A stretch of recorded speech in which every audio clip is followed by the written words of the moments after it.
So I'm going to start off with the issue of the day, and that's the future of financial reporting in Africa.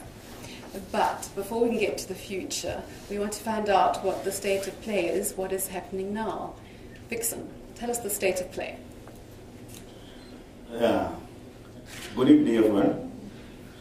There's one myth that I want to dispel as I start talking about Africa. Africa is not different. When dealing with Africa, you are dealing with a continent like any other continent in the world. That means that whatever applies to the world applies to Africa. Number two, as people from the African continent, we've got to understand one fundamental point. No one respects beggars. People sympathize with beggars. So when we go to be players in any forum, we must go there as part and parcel of everyone, not as different. If there are fees to be paid to participate in anything, we must be ready to cut the checks according to our financial abilities. Now, I'm saying these things because most of the time, things that hold Africa back from being respected in matters of international standards, international everything, is because we go there and say we must be treated differently. If others are paying, us we must not pay. We must just be allowed to go there and just sit on the table and contribute ideas. We got to put the money on the table. That will earn us respectability. That's what I wanted us to get to understand from the start. Now, the state of play of financial reporting in Africa is as diverse as the continent is. If you go to North Africa, you may just find that only Algeria may have said their companies can use financial reporting.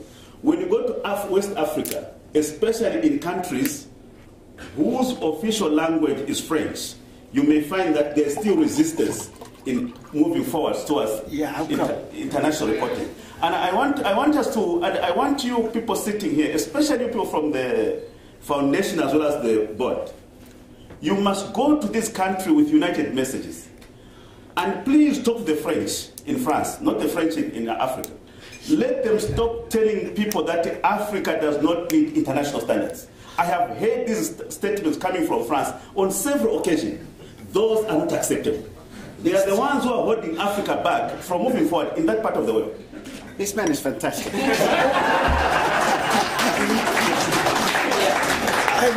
I have a very nice French boss, but they are really difficult people. I will make a special appeal to the French boss to make sure that when the French speak, they should not issue those statements and say, Africa does not need international standards. What do they need? French standards. But you know, money is moving from all over the world to Africa, and African money is going all over. How can you want the language of the money that moves all around the whole world to go to your country? Say no. If I say my children can only speak Zulu and they'll never be taught another language, how are they going to play in this world? They can only be in the village and be relevant to their grandmother, but not the whole world.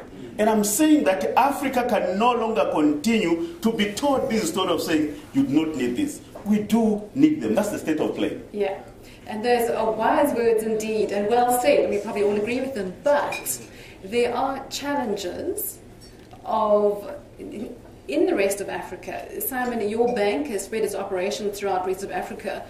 Tell us about some of the challenges that you are experiencing. Sure. Thanks, Leah. I think with banks in 17 countries across the continent, and fortunately not many of them in Francophone Africa, because of the difficulties in applying standards there. We do find, there's a couple of obvious points, I guess. In terms of the skill set in the countries, there's good skills in Kenya, Ghana, obviously South Africa, and countries new to IFRS, the skills are harder to find, and certainly we've looked in those three countries for our application of our conversion to IFRS in the countries in where we operate. The second thing we find is if clumsily legislated, you can find different components of government fighting each other over how standards should be implemented. So our practical experience is that if the process can start with the stock exchanges and the financial regulators, and if you get them on side, and then follow with legislation, that seems to be the best recipe that we've come across. Rather than just legislation going in without consulting all of those parties. I think the education material, and that's probably where the ISB could help, would be paramount across the country. And it's not just for preparers, it's for users, shareholders, pension funds, to understand the intricacies of IFRS. And finally, accreditation. I think we find quite a lot of fly-by-night operators who offer training in IFRS, and a little bit of accreditation could really help the process. So I guess what I've mentioned is the challenges and how we see the best way of overcoming them.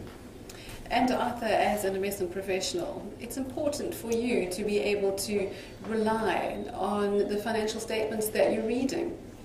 Yes, it's critical. As Mervyn said earlier, the world is flat as far as finance goes. And money will really flow to the place in which it's most readily accepted and in which there are the minimum of impediments. And obviously you're always wanting the best return, but that has got to be offset by some of the risks that you might see over there.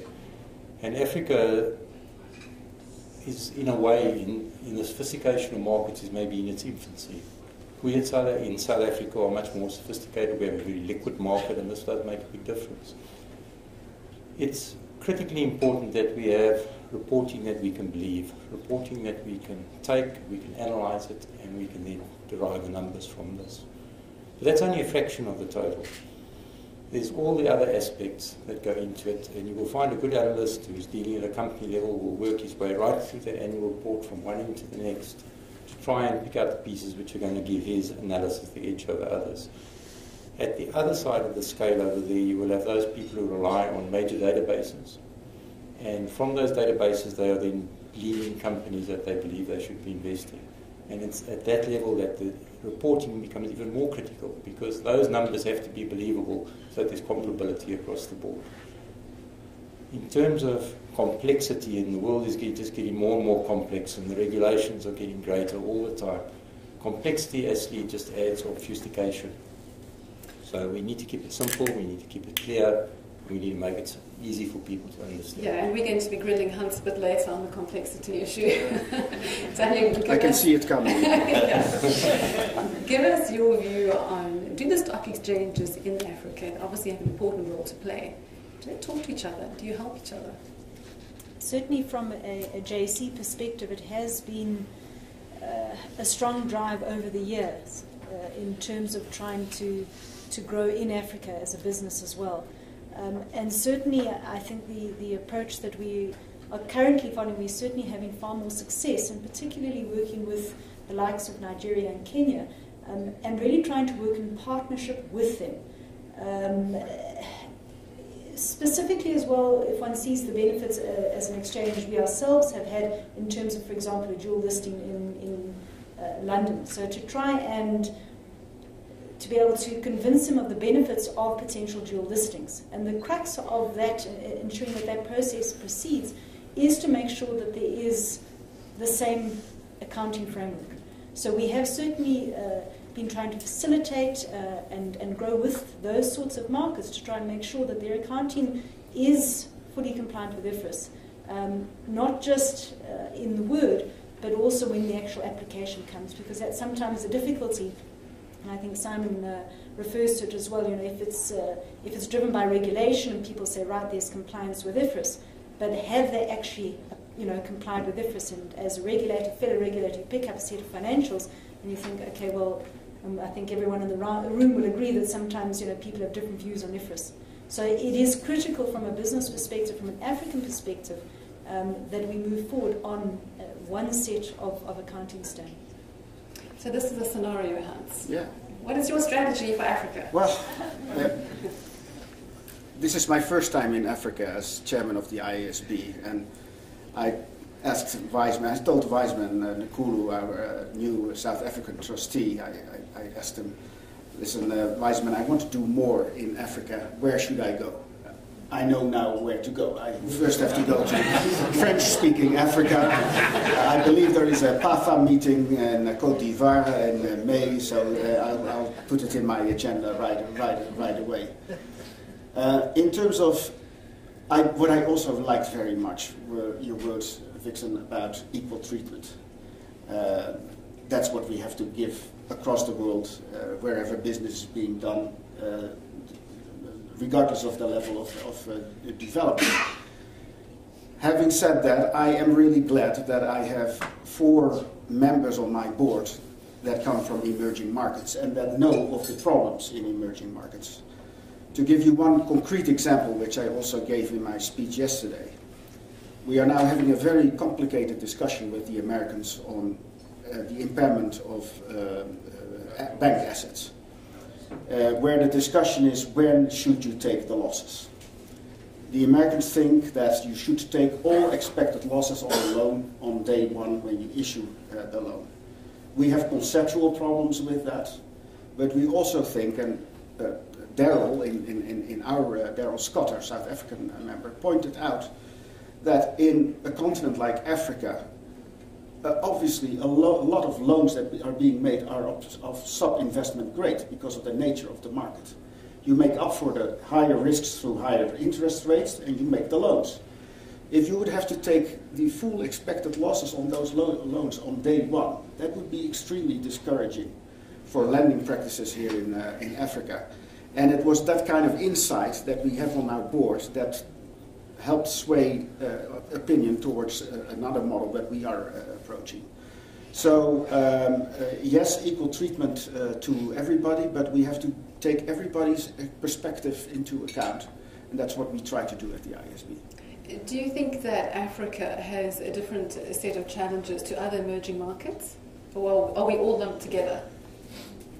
Well, I think Africa is very varied and a huge challenge, but that's also, for example, a challenge in the former Soviet republics that have also adopted IFRS, is developing human skills and the growth of the profession, which is strong here in South Africa, but I'm sure in other parts of Africa is still a huge challenge. That's a question of time. Well, let's talk about the proper application of the standards, because you can develop them, they're world-class, high quality, but of course it's all in how you apply them. Do you think, Vixen, that the ISB could be doing more to help you make sure that the standards are applied appropriately? Well, I don't know why we should expect the ISB to help us to make sure. I believe the onus is on us as people in the continent to make sure that we do the right thing. It's back to my point of this mentality, we are different. You do not expect the standard issuer to come back and start teaching you how to use the standard. But that said, I always use the analog of electricity. There is electricity in my house. I don't know how it is generated. What I know is when I switch on, when I touch the wall on a switch, lights come in. And I'm saying that if the IASB could also get to a point where accounting, financial reporting standards become like that, to the user, there must be no complication. I should just be able to touch a switch and see what this thing is telling me. But now, the way international financial reporting standards are, after they are prepared by the experts, we will need to hire other experts to explain to us what the other expert was saying. So in the end, the cost of this thing keeps mounting. So can't they bring them to the level of usability, where even I, a layman who has not been to an accounting school, when I touch the wall, I see the light. You want to address this one? Well, there's a big advantage of the ISB having a chairman who is not a technical accountant. So I'm one of those persons who puts on the lights and is happy that pulls the switch and is happy that the light comes. But seriously, I know we have a challenge with complexity. I think part of it is simply because the economy has become much more complex. For example, the balance sheet of banks have become much more complex over the years because of the use of derivatives. Now even small and medium-sized companies are using derivatives that creates complex accounting. Having said that, we try to take into account that we shouldn't make our standards unnecessarily beautiful and complex. Sometimes we just have to agree that we don't have the perfect solution, that we have to go for something more simple.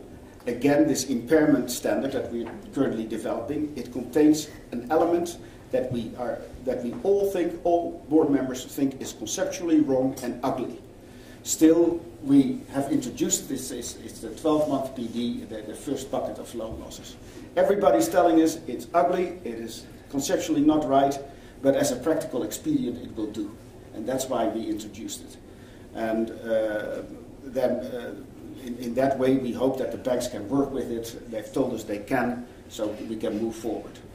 So sometimes we have to make a trade-off between making a perfectly beautiful standard, except that nobody can apply it. Yeah, and as investors, many investment analysts say that even they don't understand the complexity of it. Well, I think that's a common problem, but let's deal with the best analysts, let's say. The ideal analyst that does understand this. This chap would be a CFA, a CA, probably even understands the legal side of things as well, and he'd have an environmental background too, and he would have been a businessman. That kind of person doesn't exist. Throw in an MBA for good luck as well. So you have to make things that are pretty simple, that are easy to understand, that people can use. And there has to be some predictive value in those statements, not just a recording of the past. It's going to be able to, that you can read trends out of it. Because what analysts do, they develop spreadsheets. Out of those spreadsheets, they try to work out intrinsic values. And they compare the intrinsic values across companies to decide what to buy and sell, which countries to invest in, and this type of thing. Let's go back to Africa for a minute, and IFRS for SMEs. There has been a call, and quite a strong call, for listed companies in Africa to use IFRS for SMEs. Vixen? That would defeat the whole concept of public accountability. I always say that if South Africa wants to go to Brazil to play at the World Cup, they better have the caliber of players who can beat Spain. They cannot say when we go there, change the rules.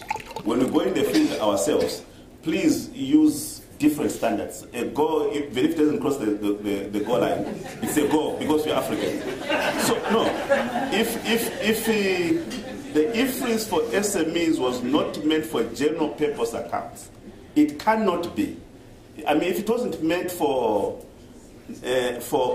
it was not meant for public interest organization, we cannot say in Africa it can work. It shouldn't. So in other words, if companies in Africa feel they are not yet at the level where they should be described as public entity, if you're not yet trained to be a bank, don't be a bank. Be something else. You can be a leasing car or some other, where it's your own money that you lend to other people, not other people's money. Because that then means that the people who are sitting in their houses, thinking that their money is safe in the bank, need a language that is understood by everyone. Because some of that money will come from America. If you're a bank, some of the bankers, your clients will come from all over the world. So you cannot have a special language for African banks. So I always insist that once it comes to these matters, there must be no special class in Africa. Simon, what is your view? No, I agree with that. There is a resourcefulness in the rest of Africa and in SA which can be used. For example, when we implemented IFRS in Nigeria, there was a shortage of market data on second-tier equities, some of the less traded government bonds, corporate bonds. So dealers got together, created a forum, created some observability of prices. And now we have a basis that all the participants in Nigeria are using a common database. And that sort of stuff happens. People will get things done. And I agree with Vixen, there shouldn't be another standard for the rest of Africa. And as a regulator, obviously, you would like IFRS to be applied across the board? I think it has to be. I mean, not only as a regulator, but as a company wanting to raise money, as an investor wanting to invest, as you know, a Standard Bank wanting to make an acquisition of another company in another country. If the financials aren't in the same language, that causes enormous difficulties. How are you going to be able to analyze it? How are you going to be able to bring it into your group? So I think a common language goes without saying. Having said that, the difficulty is, and I think it goes back to the point in terms of the complexities of the standards, and I think that's where people saw IFRS for SMEs. Obviously in South Africa we had a unique situation at the time with our own Company Act and regulatory framework that led us to adopt IFRS for SMEs. But the sort of light that people saw in it was that this hopefully is going to be easier to apply, to understand, than IFRS. And I think the challenge is to make sure that we make IFRS easier to understand, easier to apply. I really love the light switch example. I think it says Does anybody have any questions? Does anybody want to counter the general feeling here that, hey, IFRS for SMEs not applied to listed companies?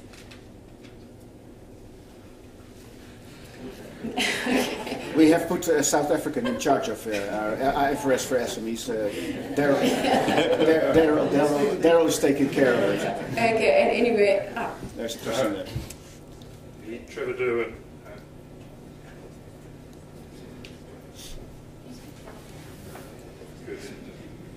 Hi, Trevor Derwin. I disagree with both Simon and Vixen. I think this comes down to a case of markets must decide. And if you have a company that happens to be listed but is reasonably simple in terms of its operations, IFRS for SMEs could be an entirely appropriate standard for it to report on. If investors then don't want to invest in it, the company would come under pressure to change. But I think for regulators might make a choice, but I think for the ISB to come out and say it is not appropriate for certain types of companies, I think is inappropriate. I think you have two frameworks. Those two frameworks can be applied, and companies and stock exchanges as regulators can make decisions as to whether they allow it or not. Yes. So I think it's far better to my mind, my way of thinking, of saying, let investors decide whether they think that's appropriate or not. If they don't think it's appropriate, they'll say, we're not investing in your company. So I would rather go to a market solution rather than an imposed solution. Well, I don't think it can ever be a market solution. I think it will have to be the market authorities that have to make the decision. But if the South African authorities would want to decide tomorrow that they want to use IFRS for SMEs, also for publicly listed companies, they can do so. The only thing they cannot do is call it IFRS for SMEs. They have to give it another name, South African GAAP or whatever. We discussed in our board extensively. It was a discussion in which I switched opinion 5 times. That doesn't happen very often. But we had this discussion. Should we allow countries that want to use IFRS for SMEs, for simple companies, publicly listed, should we allow them to call it IFRS for SMEs? And I went into the discussion thinking, why not? Why, if they want to do it, why not? If they have good reasons to do so, because they have a special market, why shouldn't we allow them to do so? Finally, I voted against because we were afraid that if we would allow IFRS for SMEs to be used for publicly listed companies, that we would start looking at it in a different way, and that we would start making IFRS for SMEs complicated as well and burdensome as well, because we would think about publicly listed companies. What should they disclose? That should be a little bit extra than what we require now in IFRS for SMEs. For that reason, we thought it was not a good idea. And you talk about complex IFRS, and some people say that IFRS for SME is also complex and hard to implement. It is currently being revised. Tell us when we can expect the next version and the major changes. And then we have, the exact name is IFRS for micro-entities. The guide for micro-entities. For those for whom even IFRS for SMEs is too complicated, we have made application guidance as to what should they use of IFRS for SMEs if they are a very simple one-man company. So we have looked at that as well. We have decided not to, are revising IFRS for SMEs currently, We have decided not to change it too much, to keep it a stable platform. People like it, they like working with it. So we don't want that every change we make to IFRS is automatically translated into IFRS for SMEs. In the long run that should happen, but not too often. Stable platform. So we have very much in mind the user-friendliness of IFRS for SMEs. Well, I'm sure some of us would appreciate that. I hope so. One of the many issues, and I don't want to do IFRS bashing, sorry Hans. But South Africa is a warm bath for us. You don't know what we have to undergo in Europe. I can go on for hours. Well, okay, so I'm going to become a hot bath. Okay, now, around the world, everybody's focusing on materiality. The GRI is integrated reporting, it also focuses on materiality. Recently, you had a stakeholders meeting in January this year to discuss the disclosure problems of financial reporting. And you came out with a 10-point plan, and 8 of those, I think, relate to materiality. Briefly tell us why and what's going to change. Well, we think that a lot of the problem is a behavioral problem. That everybody is playing for safe. Preparers, auditors, regulators, they want everything in the disclosures because they are afraid they might run into trouble if they don't. So we want to clarify the language around materiality. We want to make clear that that materiality doesn't only mean that you have to put things in that are material, but that you also should leave things out that are not material. And that if you leave it out of the statements, that does not automatically mean you have to put it in the notes, that you have to leave it out of the notes as well. And I know it can be done. I have read annual statements of very complex multinational companies that are extremely readable, that you don't drown in disclosures, although they could completely drown you in disclosures. It can be done. It takes a lot of work. We've done it ourselves. We have reduced our latest annual statement by 25%. We cut out a lot of disclosures. Our auditors were a pain in the neck. They wanted to keep it all in, and we had very intensive discussions. Ultimately, we kept it out. So in the first instance, it is more work instead of less work. But we have a more readable annual statement, and in the long run, it also pays off in terms of energy. Yeah, and you can save on paper. Well, that I don't believe in very much, because we print everything out, even if you send it around electronically. But as a regulator, Tanya, I mean, do you want to see the detail? How do you feel about the new focus on materiality? I think it's a very difficult issue, but I don't think it's the wrong approach. I mean, Mervyn spoke earlier in terms of integrated reporting, and I'm probably the only regulator that stood up when we gave our feedback to the market on our proactive monitoring process. I spoke about integrated reporting because the problem is you get a set of financial statements, and the companies emphasized this one particular item, yet they've treated it completely incorrectly in the cash flow. So you have a discussion with them and they said, no, but it was material. You said, well, if it was material, why did you have a big note emphasizing it? So, I support Hans's approach. You can't have this half-baked where if you are highlighting something in the financials, you're doing so because it's material. Or if it's not material, then don't highlight it. And then, if it slips between and the application of IFRS is not 100% as it were, but it's not materially impacting figures, then that's perfect. So I do think that as accountants, we have led to this growth of the financial statements. And I don't think it's necessary. I think it does reduce the ability of the reader to highlight and to get to what's important.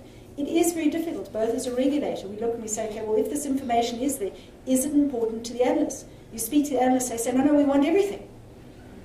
But ultimately, you then get that information published, and did the share price move? No, then it wasn't material. So it is a very difficult balance, and I'm sure that we'll continue to have, as a regulator, fights with companies in terms of the materiality issue. But I don't think it's something that we should then back away from and just say, no, it's easier just to put it all in, let's leave it at that. Yes, okay, many things have come up. From a global investor perspective, I'd be very unhappy if you had to say, well, there's one set of reports which is to a very high standard, there's another set of reports which is to a lower standard, and I must now start to make adjustments between those reports to try and get some comparability. So I would think the standards have got to be across the board.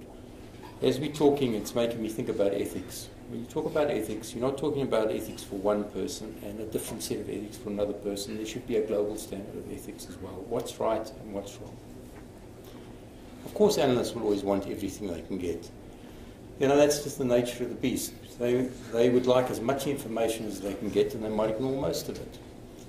The market's supposed to be clever, and it's already supposed to be built into the price. So maybe if it was material, it was already in that price anyway.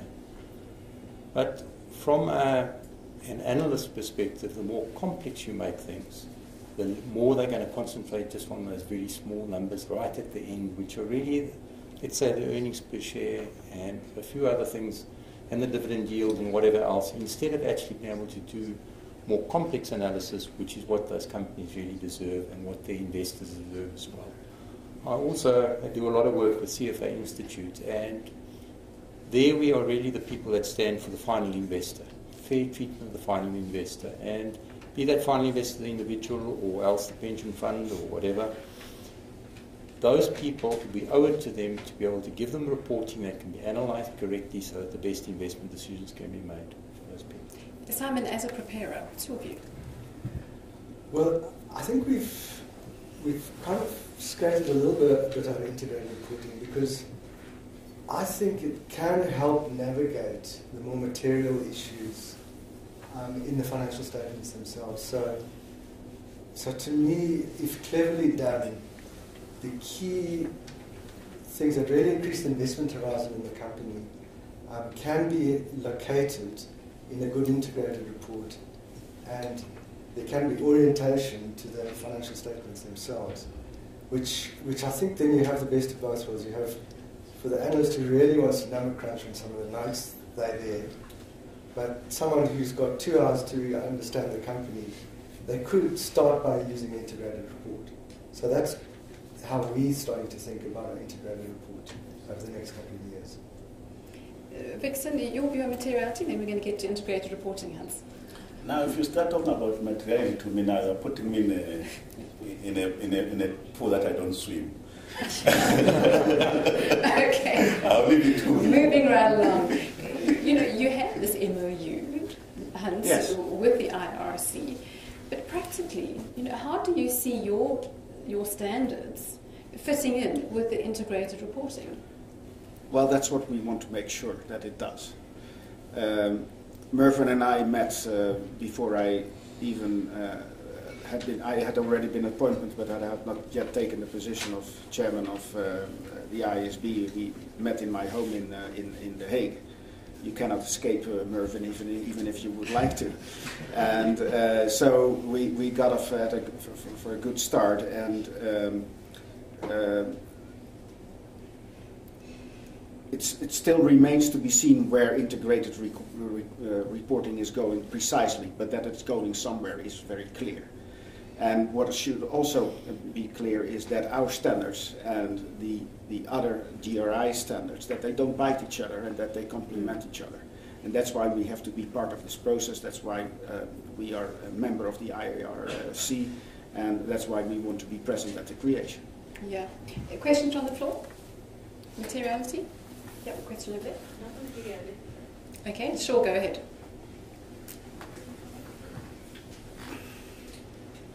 Thank you. My name is Linda de Beer, and the question that I want to ask to Hans, if I may, is more related to the sort of the link between accounting and auditing, because I chair the International Auditing and Assurance Standards Board Advisory Group.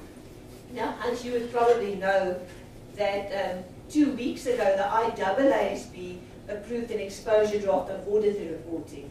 And that's going to have a very significant impact, not just on auditors, but also on listed companies. And one of the requirements in that exposure draft is for an auditor to make an explicit statement of a company's going concern position. not as we had in the old regime, only if there's an issue to flag it through an emphasis of matter, but irrespective of that, good or bad, to make a statement.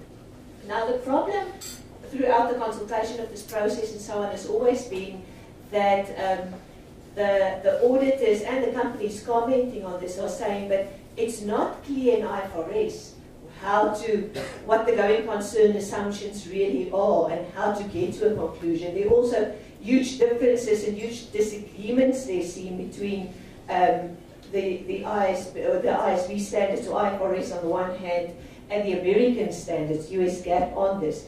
So my question to you, and I do know it's on your radar screen, but my question to you is there a mechanism to address this issue? Because I suspect if you look at what people like the CFA Institute and so on are saying, this is not going to go away from an auditor reporting point of view, but it is going to be very difficult for auditors and for companies to deal with the issue if there's not very specific clarity in IFRS on the matter of going concern. Well, you're sitting next to PK, and I'm going to ask him to make himself useful tonight and answer this question for me. Because PK is an auditor. I've been useful by not drinking. so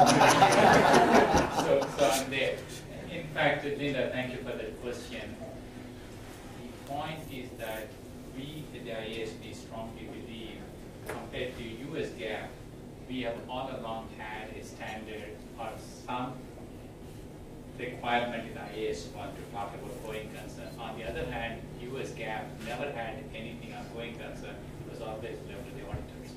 We believe the issue of going concern starts with the management. They need to make an assessment first.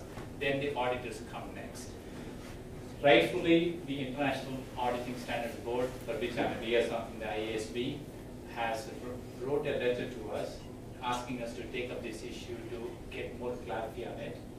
In all earnestness, we have taken up that issue. But like anything else, when you have a bunch of 16 people sitting across a table, chaired by Hans, it's never fun. So I have not a technical accountant, I have not an auditor on the table, so wants to talk about auditing standard. So jokes aside, we are having a very robust discussion. I expect, I have not seen the staff's directive on this, either in July or in September. The board is going to re-discuss about the going concern, elaborate discussions on that to see there is some consistency across the board on going concern. I'm sorry?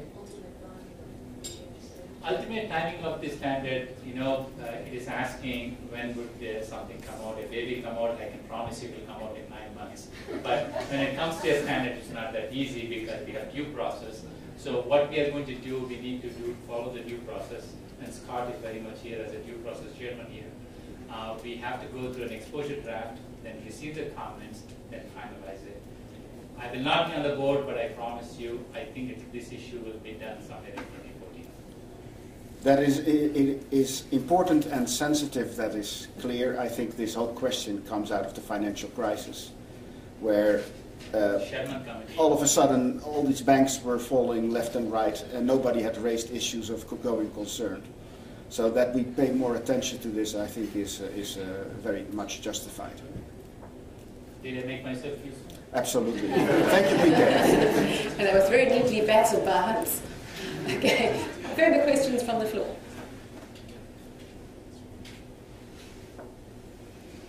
I think they were hungry. I think so too, but I must just ask you before we close. Yesterday we did an interview with you and we discussed impairments and the new standard, which of course it moves away from the past to looking forward. Yeah. And you said that, do you anticipate a rise in provisions by companies? And I'm sure the CFOs here would be quite interested to hear your view on that. Well, not so much companies, because in terms of trade receivables, not so much is going to change. But in terms of the banking industry, yes, it will be much more looking forward. In some countries where regulators were already heavily leaning on banks to take adequate provisions, such as in the United States and also Australia, it won't make a very big change. I don't know about the situation here in South Africa. I think your banks are a lot healthier than they were in Europe and the United States. Because it's much more forward-looking, because the current incurred loss model basically says you can only take a hit by the time that a loan is past due, that it really shows very clear signs of default. Now we ask banks to look forward, to look at the present economic situation. If you see drastic macroeconomic developments, a rise in unemployment, house prices going down, you know you're going to be into trouble, take the hit now. And that is going to lead to a rather significant increase of provisioning. When does that come out? Well, we have just closed our comment periods. I got news from London that most of the comments were pretty supportive, very much supportive, I think. So we should be able to close it off by the end of this year. The deliberations, then we write the final standard, and then it takes 2 more years or so for it to be effective. Standard setting, I have a background in politics. I always thought that politics was a little bit slow. Standard setting can be even slower, and that's because we have and I think it's justified, because our rules have to stay for many years. They have to be applied around the world, so we have to take every comment very seriously. And that's why we have very elaborate due process requirements, and our trustees make sure that we follow them up. And as accountants, we of course like to do things properly. Okay, so yes. Could I just add on, as a banker, on this impairment model? I guess someone who really believes that we should be providing based on incurred events rather than expected losses, but I do understand just the huge political wave that hit the ISB, coming from countries particularly that had suffered huge losses. So we can understand why this is being done.